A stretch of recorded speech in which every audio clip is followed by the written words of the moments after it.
الحمد لله نحمده ونستعينه ونستغفره ونعوذ بالله من شرور أنفسنا ومن سيئات أعمالنا من يهده الله فلا مضل له ومن يضلله فلا هادي له ونشهد أن لا إله إلا الله وحده لا شريك له ونشهد أن محمدا عبده ورسوله أما بعد فأعوذ بالله من الشيطان الرجيم بسم الله الرحمن الرحيم قاف والقرآن المجيد بل عجبوا أن جاءهم منذر منهم فقال الكافرون هذا شيء عجيب أئذا متنا وكنا ترابا ذلك رجع بعيد قد علمنا ما تنقص الأرض منهم وعندنا كتاب حفيظ بل كذبوا بالحق لما جاءهم فهم في أمر مريج أفلم ينظروا إلى السماء فوقهم كيف بنيناها وزيناها وما لها من فروج بارك الله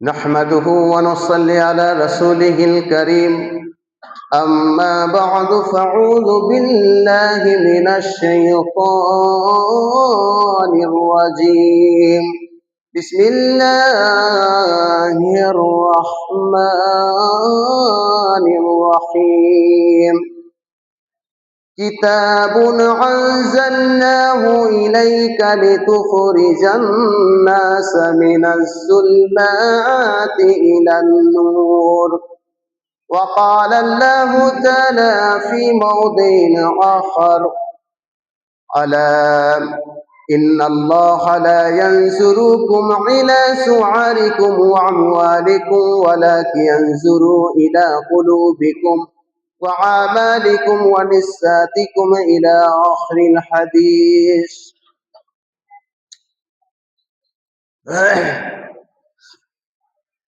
সম্মানিত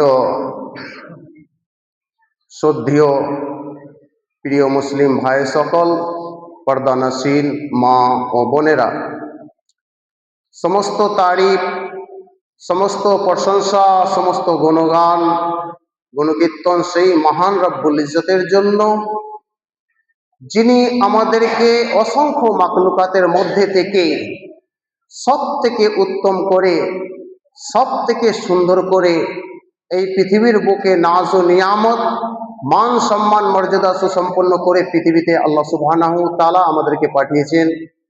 আমরা তিনার তারিফ, তিনার প্রশংসা গুণগান করে, আমরা তিনার শুকরিয়া করে, তার প্রশংসা করে আমরা সেটা শেষ করতে পারবো না যে আমরা কি পেলাম, আল্লাহ সুবহানাহু তাআলা আমাদেরকে কি দিলেন, আমরা কেন এসেছি, উদ্দেশ্যটা কি। আল্লাহ সুবহানাহু তাআলা বলছেন, বান্দা, তোমার যতটা তোমাকে আমি নিয়ামত প্রদান করছি, শুকরিয়া আদা করে তোমরা শেষ করতে পারবে না। তোমরা আমার দিয়া যে সমস্ত নিয়ামত, সে নিয়ামতের প্রশংসা করে আমার ঋণ তোমরা শোধ করতে পারবে না।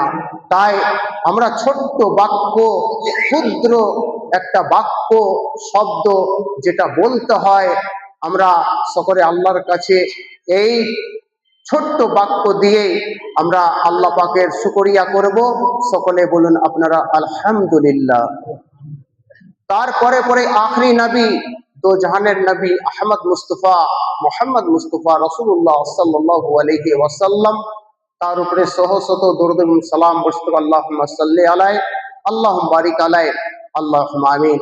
বিরাদর ইসলাম, পর্দা নসীন মা ও বোনেরা, আমি আল কোরআন থেকে একটা আয়াত তিলাবত করেছি, তিরমিজি শরীফ হাদিস থেকে একটা হাদিস তিলাবত করেছি।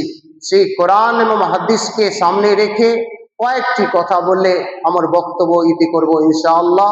বিনীতভাবে আল্লাহর কাছে সাহায্য চাই। সুবহানাকা লা ইলমা লানা ইল্লা মা আল্লামতানা ওয়া মা তৌফিক ইল্লা বিল্লাহ। আল্লাহ রাব্বুল আলামিন আমাদেরকে পৃথিবীতে পাঠালেন ভালোবাসা দিয়ে, মহব্বত দিয়ে, রহমত দিয়ে, নিয়ামত দিয়ে, সমস্ত কিছু পরিপূর্ণভাবে। কোনো কিছুর অভাব, যে আমাদের কোনো অভাব রয়েছে, না বুঝার অভাব রয়েছে, না জানার অভাব রয়েছে, অভাব রয়েছে তো শুধু মানার অভাব রয়েছে।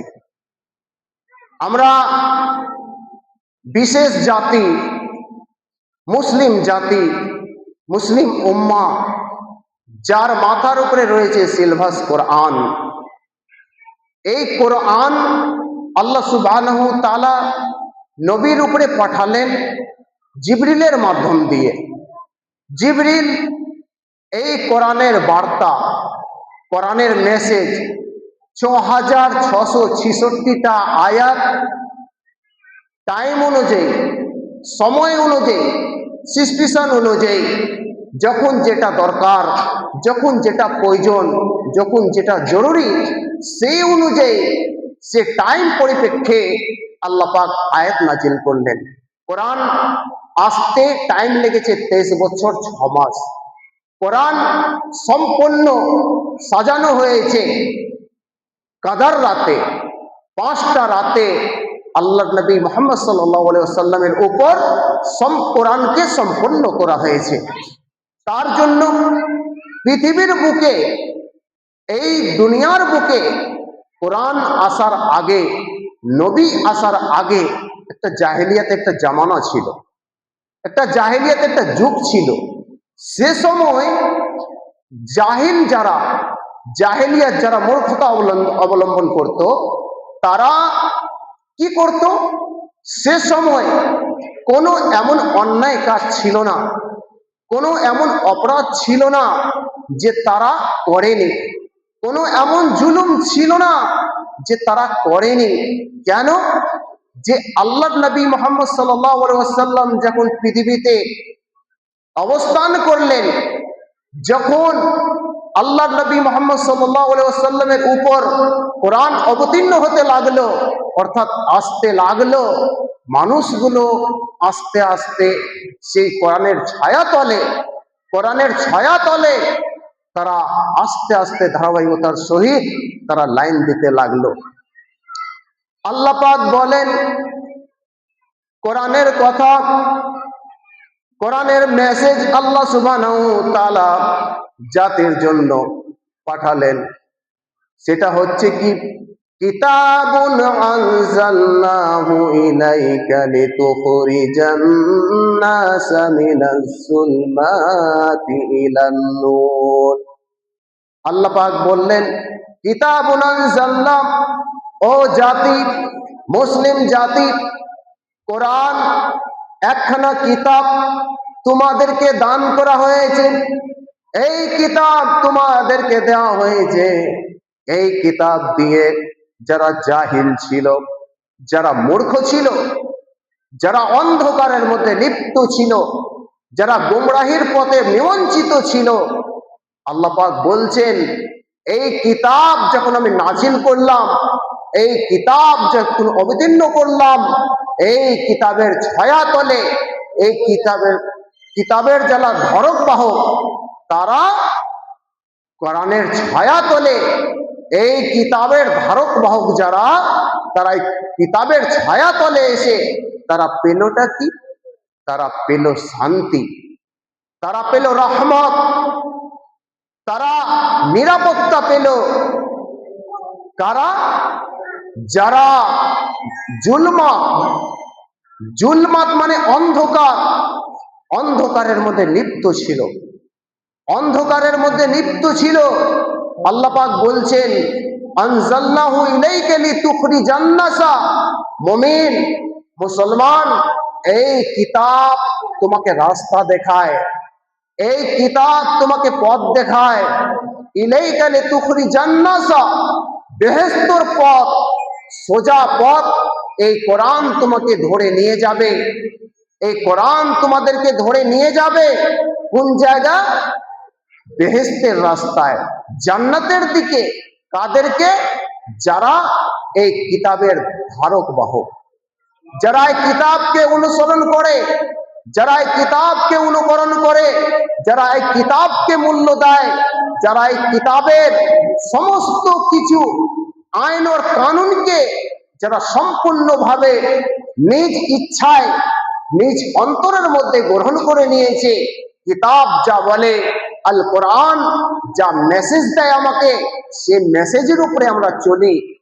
আল্লাহ পাক বলছেন, মিনাজ যুলমাতি ইলান নূর, তোমরা গুমরাহের মধ্যে নিমজ্জিত ছিলে, অন্ধকারের মধ্যে পড়েছিলে, তোমাদের কাছে কোনো পথ ছিল না, তোমাদের কোনো রাস্তা ছিল না, তোমরা জাহেলিয়াতের মধ্যে নিমজ্জিত ছিলে। ইলান নূর, এই কিতাব দিয়ে তোমাদেরকে আলোর রাস্তা দেখানো হয়েছে, আলোর পথ দেখানো হয়েছে। কেন? যে নবী আসার আগে মানুষ চুরি করত, মানুষ ডাকাতি করত, মানুষ জুলুম করত, মানুষ জিনা করত, মানুষ কোনো এমন অন্যায় ছিল না, সে অন্যায় করত না। কিন্তু আল্লাহ পাক বললেন, হে নবী, নবীর মাধ্যম দিয়ে আমাদেরকে শিক্ষা দিচ্ছেন, নবীর মাধ্যম দিয়ে আমাদেরকে পথ দেখাচ্ছেন। আল্লাহ সুবহানাহু ওয়া তাআলা তিনি বললেন, কিতাবুন আনজালনাহু ইলাইকা লিতুখরিজান নাসা মিনাজ যুলমাতি ইলান নূর। এই কিতাব যখন পেল নবীর মাধ্যমে, সাহাবীরা, জনগণরা যখন এই কিতাব পাওয়ার পরে, এই কিতাবের যারা সমস্ত আইন কানুন কর্তৃত্বকে যারা বিশ্বাস করতে পারলো, তখন তারা, যারা চোর ছিল, তারা মানুষের সম্পদের পাহারাদার হলো, মানুষের সম্পদের পাহারাদার। যারা লুটত, মানুষের সম্পদ লুটত, চুরি করত, ডাকাতি করত, তারা যখন কোরআনের ছায়া তলে আসার পরে বুঝতে পারলো তারা যে আল্লাহর আহকাম, আল্লাহর নির্দেশ, আল্লাহর আদেশ আমাকে বলছে যে তুমি যে অন্যায় করো, মানুষের সম্পদে তোমরা লুটপাট করো, সেই লুট থেকে তোমরা নিজেকে সক্ষম হও, তোমরা সেটা থেকে বিরত হও। কারা? তখন নবী বলছেন যে আল্লাহ সুবহানাহু ওয়া তাআলা বলছেন, হে রাসূল বলে দাও যে এই কিতাব দিয়ে তোমাদের উপরে শান্তি এসেছে। যারা চোর ছিল তারা মানুষের সম্পদের পাহারাদার, যারা জেনাকার ছিল তারা মেয়েদের সতীত্বের, বোনদের সতীত্বের অর্থাৎ মহিলা নারীদের সতীত্বের পাহারাদার হলো। যারা ধোঁকা করত, তারা অন্যায় করত, সেই ধোঁকা থেকে, সেই অন্যায় থেকে, সেই সমস্ত আবর্জনা কাজ থেকে, সেই যাবতীয় কুকর্ম থেকে, যাবতীয় খারাপ কাজ থেকে তারা বিরত হলো। তারা নিজেকে, জীবনটাকে পরিবর্তন করে, নিজের জীবনটাকে নফসের উপরে আনন্দকে লাথি মেরে তারা কোরআনের ছায়া তলে এসে তারা বুঝতে পারলো যে আল্লাহ সুবহানাহু ওয়া তাআলা আমাদের জন্য যে সংবিধান, যে আইন, যে কানুন নাজিল করা হয়েছে, এটা আইন শুধু আমাদেরকে দুনিয়ার জন্যই নয়, এই আইন, এই কানুন, এই রাস্তাটা হচ্ছে আখিরাতের সফর পর্যন্ত আমাকে সহজ করে দেবে রাস্তাটা। আল্লাহ পাক বলছেন মিনাজ জুলমাত, তোমরা অন্ধকারে লিপ্ত ছিলে ইলান নূর, তোমাকে আলো দেওয়া হয়েছে এই কোরআনের মাধ্যম দিয়ে। কোরআনের আলো পেয়ে তারা নিজের ঈমানের উপরে চুক্তিবদ্ধ হলো।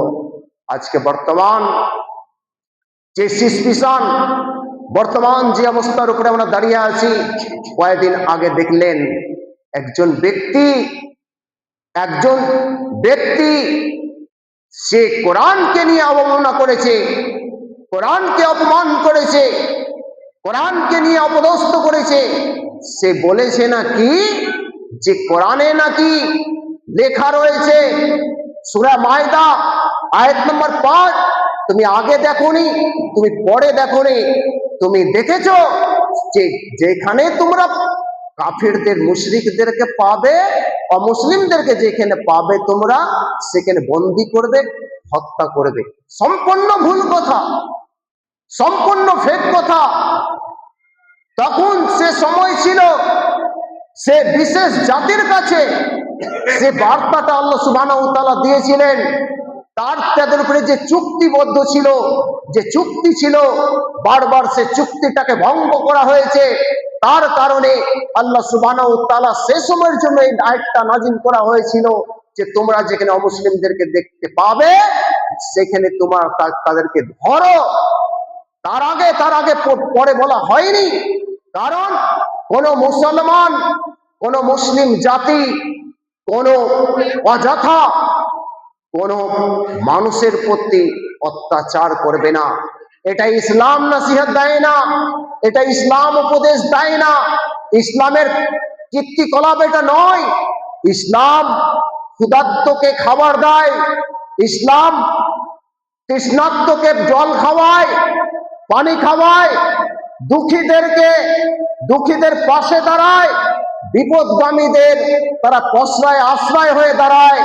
দিন, ইসলাম ধর্ম, আল কোরআন, হাদিস, নবীর সুন্নাত, আমরা যে দিনের উপরে চলি, দীনুন নাসিহা, দিন আমাদেরকে ভালোবাসা শিখায়, দিন আমাদেরকে মহব্বত শিখায়, দিন আমাদেরকে আদর্শ শিখায়, দিন চলার পথ শিখায়।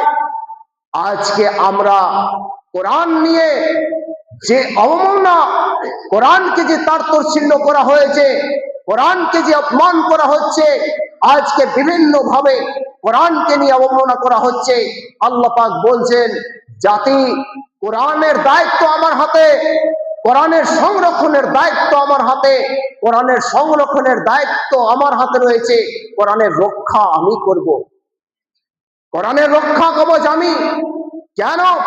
আল্লাহ পাক বলছেন ইন্না নাহনু নাযালনা, কোরআন আমি অবতীর্ণ করেছি আমি আল্লাহ, আমি রব, তোমাদের উপরে কোরআন অবতীর্ণ করেছি, তোমাদেরকে কোরআন প্রদান করেছি। কিন্তু জাতি, তুমি কি জানো ওয়া যিকরা ইন্না লাহু লাহাফিজুন, কোরআনের হিফাজত আমি করব। কোরআন সারা পৃথিবী থেকে মুশরিকরা ষড়যন্ত্র করে, চক্রান্ত করে যদি তারা কোরআনকে নিস্তব্ধ করে দেয়, পুড়িয়ে দেয়, 5 মিনিটের মধ্যে কোরআন আবার পৃথিবীর বুকে হুবহু 6666টা আয়াত, প্রত্যেকটা পাতায় পাতায় আবার ছাপানো 5 মিনিট লাগবে না ইনশাআল্লাহ তাআলা। 5 মিনিটের মধ্যে, 10 মিনিটের মধ্যে সারা পৃথিবীতে কোরআন ছেপে যাবে। পৃথিবীর কালো কোনো ব্যাটার শক্তি নাই, পৃথিবীর কোনো জাতির শক্তি নাই যে কোরআনটাকে নিয়ে তারা অবমাননা করতে পারে, কোরআনটাকে নিয়ে তাচ্ছিল্য করতে পারে। কোনো জাতির শক্তি নাই যে পৃথিবী থেকে কোরআন মুছে দিতে পারে। কেন? কোরআনের দায়িত্ব আল্লাহ সুবহানাহু ওয়া তাআলার হাতে, কোরআনের দায়িত্ব, কোরআনের সমস্ত ভারত আল্লাহ সুবহানাহু ওয়া তাআলার হাতে রয়েছে। কারণ আল্লাহ পাক বলেছেন ইন্না নাহনু নাযালনা, কোরআন নিশ্চয় আমি আল্লাহ নাজিল করেছি। কেন? ওয়া যিকরা লাহু লাহাফিজুন, তার সংরক্ষণের দায়িত্ব। আজকে মানুষের সিনার ভিতরে কোরআন ঢুকানো, 6666টা আয়াত, কত হাফিজ রয়েছে। কোরআন পৃথিবী থেকে কেউ, পৃথিবীর মানচিত্র থেকে, পৃথিবীর মানচিত্র থেকে, পৃথিবীর জমিন থেকে কোরআন কারো মুছে দেওয়ার ক্ষমতা হয়নি। এটা আল্লাহ সুবহানাহু ওয়া তাআলার চ্যালেঞ্জ। যারা বলছো, যারা বলছো, তারা জেনে রাখো, এই কোরআন জাতিকে পথ দেখায়, এই কোরআন জাতিকে পথ দেখায়। আজকে কোরআন নিয়ে তোমরা অবমাননা করছো আর কোরআনকে অপমান করছো। আল্লাহ রাব্বুল আলামিন বলছেন কোরআন মসজিদের মধ্যে, কিতাবুন আনজালনাহু ইলাইকা লিতুখরিজান নাসা, কিতাব আমি অবতীর্ণ করেছি নবীর উপরে। নবী তুমি বলে দাও, জাতিক শিক্ষা দিচ্ছেন নবীর মাধ্যম দিয়ে যে কোরআন তোমাদেরকে বেহেশতের রাস্তা দেখায়। আজকে আমরা কোরআন কি বুঝলাম? আমরা কোরআনের কি জানলাম? কোরআনের আমরা কি বুঝলাম? কোরআন থেকে আমরা কি পেলাম? কোরআন নিয়ে আমরা কি উপলব্ধি করতে পারলাম? কোরআন দিয়ে আমরা আমার পরিবারকে সজাগ করতে পেরেছি? কোরআন দিয়ে সমাজকে পরিবর্তন করতে পেরেছি? কোরআন দিয়ে আমাদের মুসলিম উম্মাহ, মুসলিম জাতিকে পরিবর্তন করতে পেরেছি? যদি না পেরেছি, তাহলে আমাদের গাফলতি, আমাদের গাফলতি। কেন? যে কোরআন আমাদেরকে সর্বদা চলার পথ শেখায়, কিন্তু আমরা চলতে জানি না, আমরা সে শিক্ষাটা নিতে জানি না, আমরা সেভাবে জীবনটা গড়তে জানি না বলে আজকে আমাদের উপরে অনাচার, অত্যাচার, জুলুম বিভিন্ন কারণে বিভিন্নভাবে নেমে আসছে। আমরা অহরহ সহ্য করে আসছি। মুসলমান তো তাই। মুসলমান মানে ধৈর্যশীল, মুসলমান মানে সবুরদার, মুসলমান ধৈর্য রাখতে পারে। ক্ষুধার ধৈর্য, অপমানের ধৈর্য, মারের ধৈর্য, সমস্ত ধৈর্য রাখতে পারে। আল্লাহ পাক বললেন কোরআন মাজিদের মধ্যে, ওয়ালানাবলুগান্নাকুম বিশাইইম মিনাল খাউফি ওয়াল জু' ওয়া নাকসিমু মিনাল আমওয়ালি ওয়াল আনফুসি ওয়াস সামারাত ওয়া আসবিরি ওয়াস সাবিরিন। আল্লাহ পাক বললেন, ও জাতি, জেনে রাখো, যখন তোমরা প্রকৃত আমার নবীর সুন্নাত মানবে, সম্পন্ন নবীর তরিকার উপরে চলবে, আর যখন তোমরা কোরআনের মেসেজ, কোরআনের বার্তা, কোরআনের দাওয়াত অর্থাৎ দ্বীনের দাওয়াত যখন এক মানুষের কাছে পৌঁছাবে, যখন তোমরা হকের উপরে থাকবে, সম্পূর্ণ ঈমান তোমার মধ্যে গ্রাস করবে, ঈমানের ভোল্টেজ যখন তোমার মধ্যে আসবে, আমি আল্লাহ তোমাকে পরীক্ষা করব। কেমন ভাবে পরীক্ষা করব? পরীক্ষাটা হচ্ছে ওয়ালানাবলুগান্নাকুম বিশাইইম মিনাল খাউফ, ভয় দিয়ে পরীক্ষা করব। ভয় কেমন? ভয় হবে তোমার মধ্যে, তোমার সামনে তোমার মেয়েকে অশ্লীলতা হানি করবে, তুমি দেখতে পাবে তোমার ক্ষমতা নেই। তোমার ছেলেকে জবাই করবে, তুমি দেখতে পাবে তোমার ক্ষমতা নেই। তোমাকে আমি ভয় দিয়ে পরীক্ষা করব। হচ্ছে না ভয়? মিলান যুগের সঙ্গে ভয় হচ্ছে। বর্তমানে সারা ভারতবর্ষে, সারা পৃথিবীতে, সারা বিশ্বতে মুসলমান আজকে ব্যাকফুটে, মুসলমান আজকে অধঃপতনে, মুসলমান আজকে ষড়যন্ত্রের শিকার। কেন? মুসলমানকে আল্লাহ সুবহানাহু ওয়া তাআলা পরীক্ষা নেবেন আদম আলাইহিস সালাম থেকে নিয়ে আখরি নবী মুহাম্মদ সাল্লাল্লাহু আলাইহি ওয়াসাল্লাম পর্যন্ত, তাবিন থেকে নিয়ে আজ পর্যন্ত ঈমানের উপরে যারা থাকবে, আল্লাহ বলছে অবশ্যই তোমাকে পরীক্ষা দিতে হবে। মুমিন অবশ্যই তোমাকে পরীক্ষা দিতে হবে। কারণ পরীক্ষা হবে নূহ আলাইহিস সালামের জামানায়। আল্লাহ পাক কোরআন মাজিদের মধ্যে বলেন, লাকাদ আরসালনা নূহান ইলা কওমিহি ফাকালা ইয়া কওমি ইবুদুল্লাহ মা লাকুম মিন ইলাহিন গায়রু। আল্লাহ পাক বলছেন, এই নূহ, তোমার কওম, তোমার জাতি সম্প্রদায়, তুমি দাওয়াত দাও, তাকে বলো, লাকাদ আরসালনা নূহান ইলা কওমি, আল্লাহ বলছেন, আমার রব বলছেন, জাতির রব বলছেন, সারা পৃথিবীর স্রষ্টা প্রতিপালক নূহ আলাইহিস সালামের মাধ্যম দিয়ে তার কওমকে দাওয়াত দিচ্ছেন। বলছেন, এই কওম ইলা কওমি ফাকালা ইয়াবুদুল্লাহ, তোমরা আল্লাহর ইবাদত করো। কার ইবাদত করো? আল্লাহর ইবাদত করো। নূহ আলাইহিস সালাম, হযরত নূহ আলাইহিস সালাম যখন জাতিকে কথা বলল, জাতি বিগড়ে গেল। জাতি আর সহ্য করতে পারছে না, জাতি আর মেনে নিতে পারছে না। হলো কি, হযরত নূহ আলাইহিস সালাম জাতির কাছে খারাপ হয়ে গেল, শত্রু হয়ে গেল। আল্লাহ পাক বলছেন, ইলাহিন গায়রু, তুমি নূহ আলাইহিস সালাম বলছে, তুমি চিন্তা করো না, আফসোস করো না। আল্লাহ পাক জাতিকে ধ্বংস করে দিয়েছিল শেষে। মানেনি তো দূরের কথা, কথা শোনা মাত্রই নবীর উপরে চলে এসেছে অনাচার, অত্যাচার। অত্যাচার আসার জন্য কওম, সেই কওমকে আল্লাহ রাখেনি, ধূলিসাৎ করে দিয়েছিল, নিস্ত নাবুদ করে দিয়েছিল। আল্লাহ পাক বলেন, ওয়া ইলা সামুদ আকাহুম সালিহান ক্বালা ইয়া কওমি ইবুদুল্লাহা মা লাকুম মিন ইলাহিন গায়রু। আল্লাহ রাব্বুল আলামিন বলেন, ওয়া ইলা সামুদ আকাহুম সালিহান, সালেহ আলাইহিস সালামকে আমি পাঠিয়েছিলাম সমুদ জাতির কাছে। তিনি তার কওম, তার জাতিকে বললেন, আল্লাহ পাক বলছেন, হে সালেহ আলাইহিস সালাম, তুমি তোমার কওমকে দাওয়াত দাও। তিনি বললেন, ফাকালা ইয়া কওমি ইবুদুল্লাহ, হে আমার কওম, তোমরা এক আল্লাহর ইবাদত করো, তার দাসত্ব করো, আল্লাহর হুকুম আহকামকে তোমরা চূড়ান্ত পর্যায়ে মেনে নাও, না হলে তোমাদের খবর আছে, খবর আছে। জাতি বিগড়ে গেল, মন খারাপ, নবীর উপরে চলে এলো অনাচার।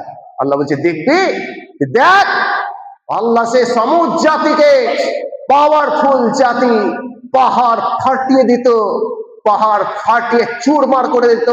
আল্লাহ যে ঘন্টা 2 ঘন্টার মধ্যে ধূলিসাৎ করে নিস্ত নাবুদ করে দিল জাতি। আজকে মুসলমান অপেক্ষা করছে। আল্লাহ বলছে, ইন্নাল্লাহা মা'আস সাবিরিন, তুই ধৈর্য ধর, সবর কর, বিনিময়টা আমি দেব। দিন আসছে, বাদাল উসির উসরা, দিন আসছে, অপেক্ষা করতে হবে, ইমানের উপরে দাঁড়িয়ে থাকতে হবে। আসবেই তো। বুলডোজার বাবা আজকে ভারতবর্ষের মধ্যে মসজিদ ভাঙছে, বাড়ি ভাঙছে, মানুষকে হত্যা করছে। কেন? যে আজকে অনাচার, অত্যাচার মুসলমানের উপরে নেমে এসেছে। আল্লাহ পাক বলছে, ওয়ালা নাবলুগান্নাকুম বিশাইইন মিনাল খাউফ, খাউফ মানে ডর, ভয়, ভয় দিয়ে পরীক্ষা করব, বিভিন্ন দিক থেকে ভয় হবে। তারপরে আল্লাহ পাক বলছে, ওয়াল জু, ক্ষুধা দিয়ে পরীক্ষা করব। ক্ষুধা, ক্ষুধা পেটের জ্বালা হয় না? ক্ষুধা, পর্দানশীল মা ও বোনেরা,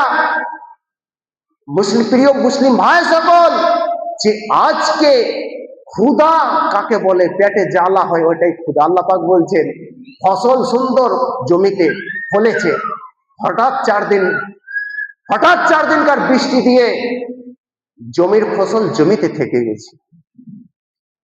রোজগার করে সম্পদ লুট হয়েছে, বিভিন্ন কারণ, আনাজ ভেসে গেল, দোকানে আগুন লেগে গেল, সম্পদে আগুন লেগে গেল, হতেও তো পারে। আল্লাহ পাক বলছে, ওয়াজু, ক্ষুধা দিয়ে পরীক্ষা করব। ক্ষুধা, ভয়, ক্ষুধা দিয়ে পরীক্ষা করব। ওয়ানাকসিমু মিনাল আমওয়ালি ওয়াল আনফুস, আল্লাহ বলছেন, তোমার না জান আর মালের পরীক্ষা দেব। জীবন দিয়ে পরীক্ষা নেবে, মাল ধন সম্পদকে পরীক্ষা নেবে, ধ্বংস করে দিয়ে, নষ্ট করে দিয়ে, অপমান দিয়ে, অপদস্থ দিয়ে, লাঞ্ছনা দিয়ে, ভয় দিয়ে তোমাকে পরীক্ষা নেব। মুমিন আছো কোথায়? নবীদের পরীক্ষা হয়েছে, সাহাবীদের পরীক্ষা হয়েছে, তোমার পরীক্ষা দিতে হবে না? যখনই বলবো যে আল্লাহর উপরে আমি প্রতিষ্ঠিত, ইস্তেকামত আছি, ইমানের উপরে দাঁড়িয়ে আছে। আল্লাহ বলছে ইমানের উপরে দাঁড়িয়ে আছিস, দাঁড়া দাঁড়া দেখছি।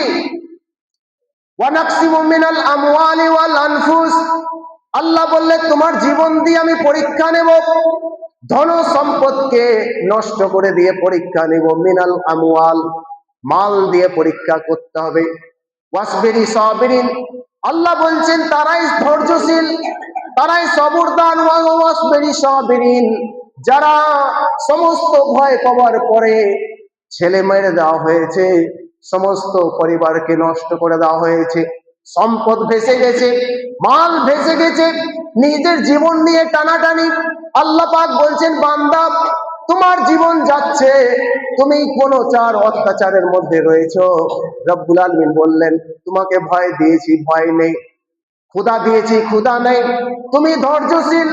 মুমিন বলেন ক্বালু ইন্না লিল্লাহি ওয়া ইন্না ইলাইহি রাজিউন।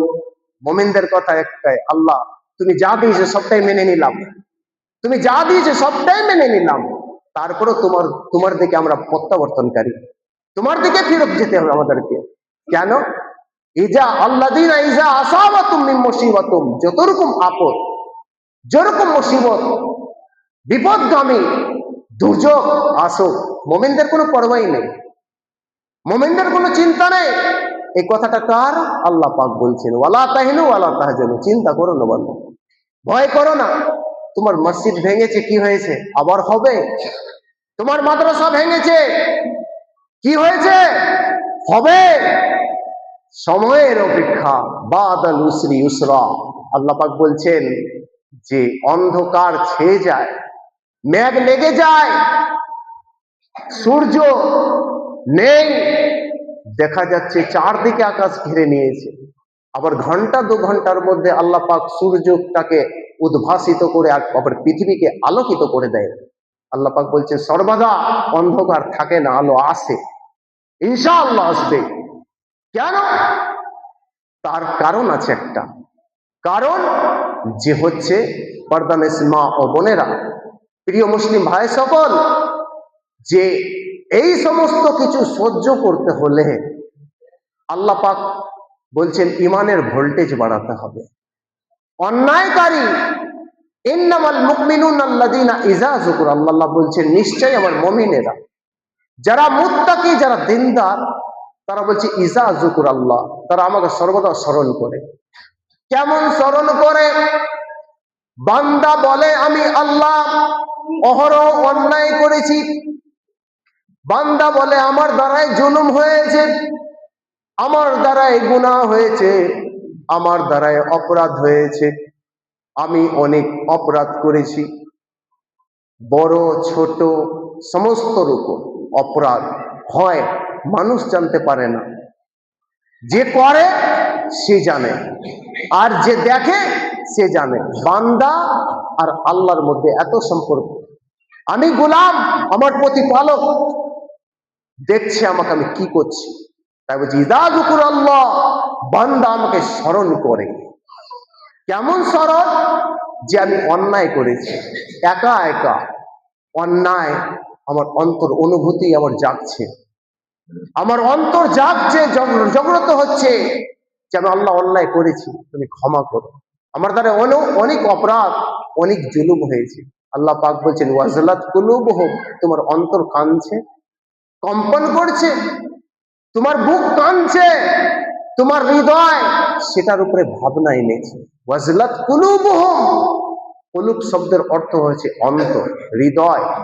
আমার হৃদয় আমাকে বলবে যে আমি কোনটা ভালো করছি, কোনটা খারাপ করছি, কোনটা মন্দ, কোনটা ভালো, ভাবতে হবে আমাদেরকে, বুঝতে হবে আমাদেরকে।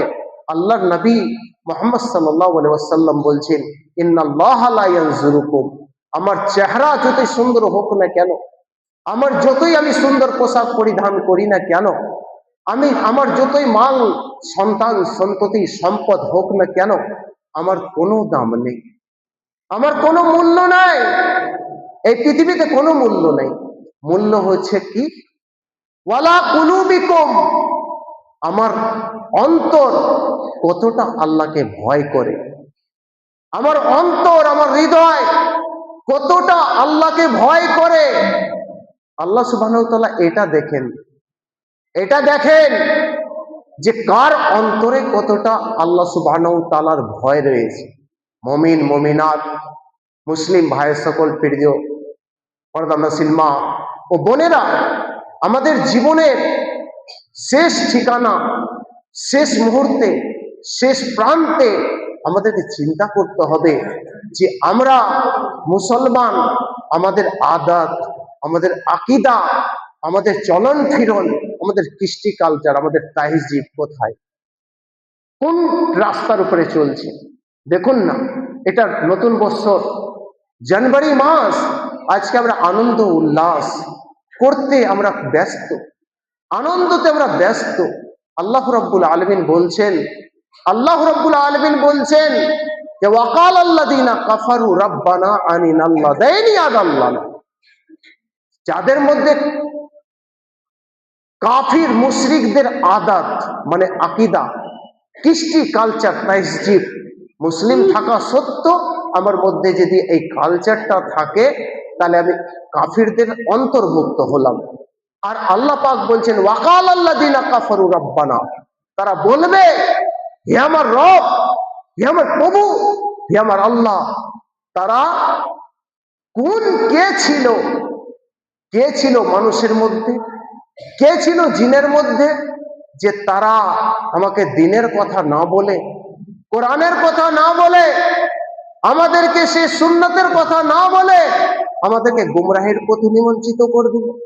কারা সাহায্য করলো? আল্লাহ পাক বলছেন যে ওই কাফির, ওই মুশরিক, তারা বলবে যে আমরা তোমাদেরকে উৎসাহিত করিনি, তোমার মা বাপ তোমাদেরকে উৎসাহিত করেছে আমাদের আকীদা পোষণ করার জন্য। সে আদত আমাদের রয়েছে, কারণ আমরা আমাদের ছেলে মেয়েকে হ্যাপি নিউ ইয়ার, হ্যাপি 31 পালন করতে, নতুন বছর উপলক্ষে বেদাত কাজ করতে আমরা উৎসাহিত করি। মিনাল জিন্নে ওয়াল ইনস, জিন এবং ইনসানের মধ্যে কে ছিল নাজআলহুমা তাহতা আকদামিনা, তাদের বুকের উপরে পা রেখে এতগুলো মানুষের সামনে কাল কিয়ামতের ময়দানে আমার ছেলে, আমার মেয়ে আমার বুকের উপরে পা রেখে তারা জাহান্নামে যাবে এবং আমাদেরকে টানতে টানতে হিচড়াতে নিয়ে যাবে। এই অপমান ও পদস্থ কিয়ামতের ময়দানে হতে হবে আমাদেরকে। জাহান্নামে তো পড়বই আমরা, কিন্তু অপমানও হতে হবে। কাজে দুনিয়ার বুকে এই সমস্ত আদত থেকে, এই সমস্ত কাজ থেকে, এই সমস্ত নিয়ম নীতি থেকে আমাদেরকে বাঁচতে হবে, বিরত হতে হবে, আমাদেরকে বেঁচে আসতে হবে। আমাদের ছায়া হচ্ছে কোরআন, আমাদের পথ হচ্ছে কোরআন, আমার সুন্নাত হচ্ছে নবীর দিয়া তরিকা। এই কোরআন এবং তরিকার মধ্যে আমাদেরকে জীবন যাপন করতে হবে, জীবনটা পরিচালিত করতে হবে। আমরা করছিটা কি? আমাদের দায়িত্ব কি? আমার কর্তব্য কি? আমরা মা বাপ, আমার ছেলে মেয়ের আমার দায়িত্ব হয়েছে যে তারা দিনের পদে তাদেরকে চালাবো, আকীদা, তাদেরকে রসুলের আকীদা শিখাবো, রসুলের অনুসরণ আমরা করব। আল্লাহ যে আহকাম, যে হুকুম, যে আদেশ দিয়েছেন কোরআনের মাধ্যম দিয়ে, যে মেসেজ আমরা পেয়েছি সেটার উপরে আমরা অটল থাকবো। কত টাইম হয়েছে? আচ্ছা, যাই হোক, টাইম অনেক ওভার হয়ে গেছে। তো বিষয়টা হচ্ছে যে কটা কথা বললাম, আল্লাহ সুবহানাহু ওয়া তাআলা আমাদের চলার জন্য যে পথ আল কোরআন, এটার উপরে আমরা সম্পূর্ণ নজর রাখবো। এক অপরকে যারা আমরা